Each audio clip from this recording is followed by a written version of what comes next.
I appreciate everyone's patience, and I thank you for the opportunity to come and speak on a very important matter. I'm a cybersecurity expert. I've been performing incident response and forensics examination as an expert witness since 2007. I've been conducting forensics since the late 80s. So I've got a few years under my belt on this. I would like to start out just with making one comment. I know that the question at hand here is about the QR codes, but when you're looking at the voting systems utilized in Georgia, that problem extends to the entire system, not just the QR code component. I had the opportunity as part of a legal activity to examine the voting systems from Coffee County, Georgia that were used in the 2020 election. Okay. Those findings, I released a report. I provided that for dissemination to the board. Hopefully you have a chance to read that. It goes in great detail, the significant cybersecurity failures and the vulnerabilities of the Dominion voting system as is currently configured within the state of Georgia. I also testified in an injunction hearing by the DeKalb Republican Party versus Secretary of State Rathesberger that was held in September 30th and October 1st of 2024, and provided detailed testimony consistent with that report that I have disseminated. I think the most surprising fact here is that when you think about our voting systems and you think about the security protections that HAVA put in place to certify those systems, and the fact that your legislature had actually enacted a requirement through legislation to purchase a EAC certified system, that you would think that the voting systems in Georgia currently are secure. One, are secure. Two, they still meet those certification standards by the EAC. And three, that they are not vulnerable to hacking. I will tell you in all three cases that is not the case. So let's talk about the cybersecurity posture for a minute.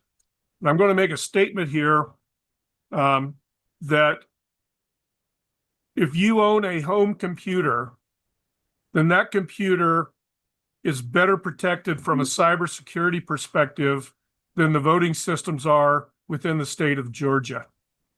Now, why is that? Well, one, the home computers have updated antivirus. They get updated every Thursday, okay? Those home computers have system patches, okay? Those home computers typically will have a unique username and a unique password for every user that accesses that computer. I will tell you that your voting systems as configured do not meet those three requirements. They have an antivirus, but that antivirus has never been updated since the date that it was installed and certified by the state. In the case of Coffee County, that was almost 2 years before we looked at that system. The system had never been patched. So all the vulnerabilities that existed within the Microsoft operating system and other programs from September of 2019 until December of 2021 had not been addressed. They were extremely vulnerable. There are over 1 million vulnerabilities that would provide access to those systems that there was no protection provided for. Okay. Two, let me talk a little bit about the purposes of certification.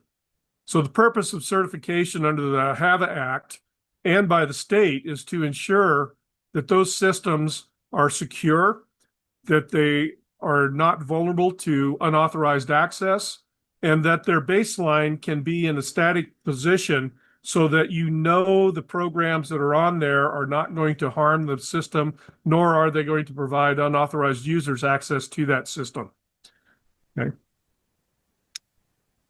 I find an argument by the state very interesting. So if you ask someone why they did not update the antivirus on those systems, they will typically tell you, well, if we update or change anything on those systems, it invalidates the certification from the EAC.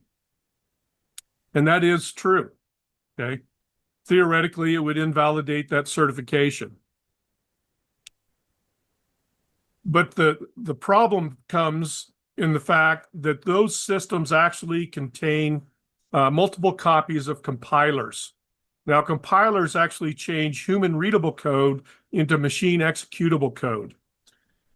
And it is shocking to me that in my examination of the Coffee County voting system, the EMS and the ICC, that the EMS alone had over 3,098 executable files that were either created or modified after the date of certification and the installation of the certified version by the Secretary of State onto those systems.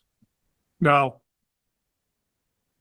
that would mean that the system is not certifiable, that it should be uncertified at this point for activities involving voting elections. The response by the state during the hearing in October of 24 was quite frankly shocking and alarming. None of the presentation on the cyber vulnerabilities that we presented was ever refuted.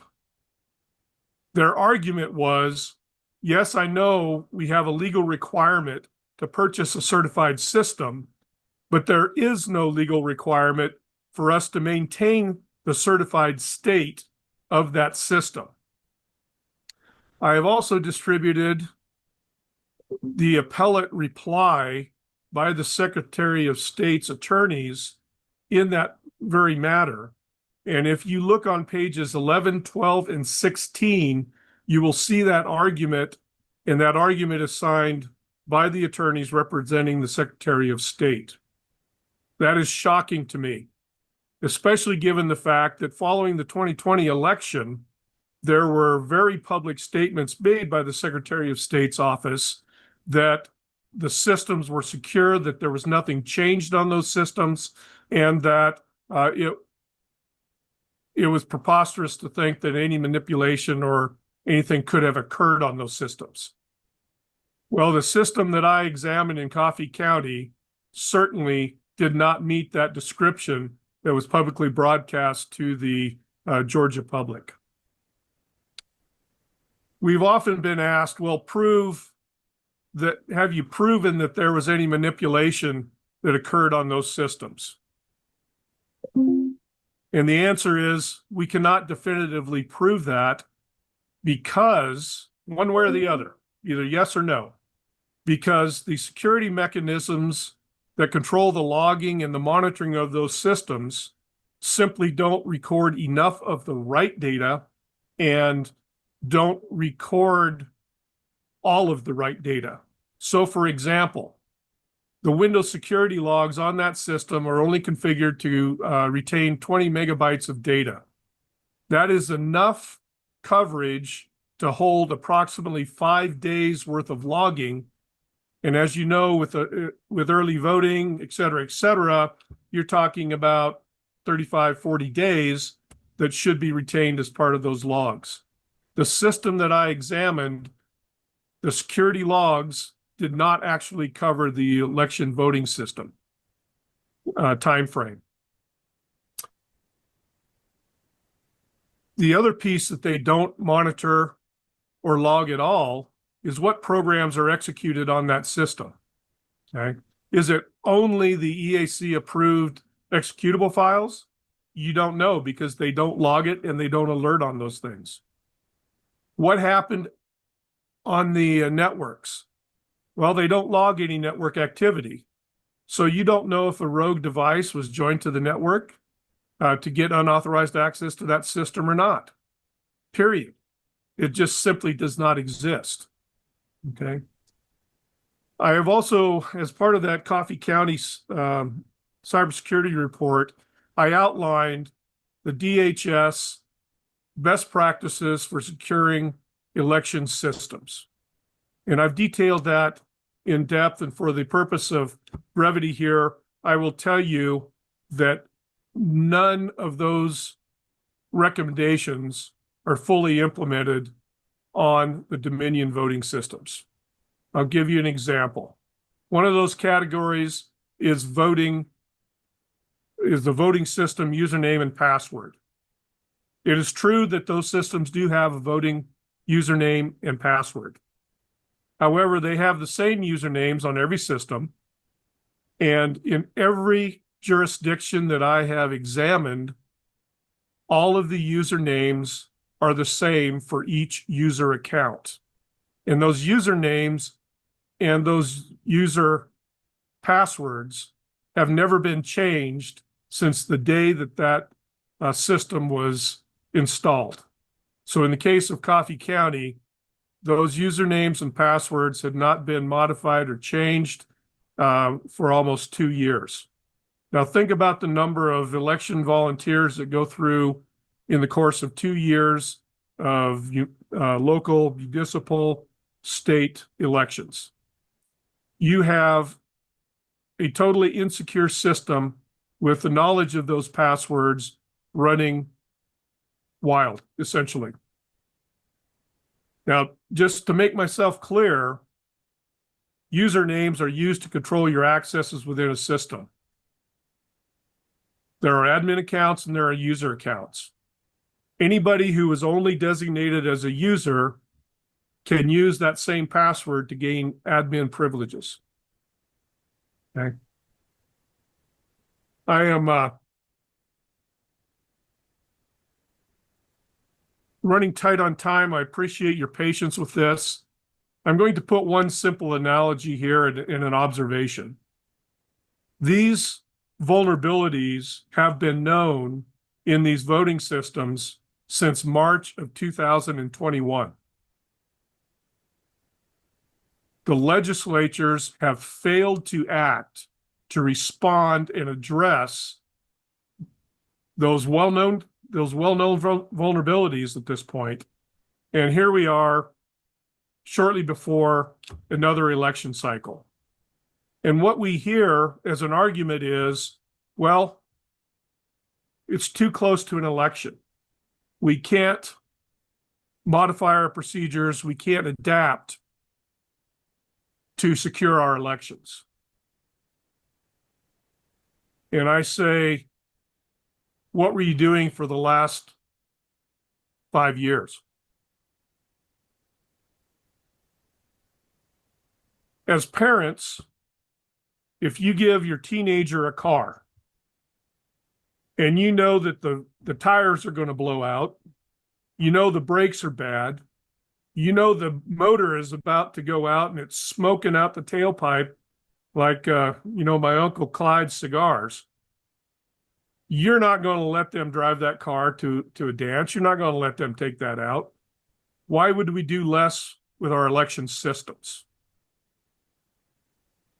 There's never going to be a good time to address this problem, but it's even worse if we let this go on and on and on and on without addressing the problem.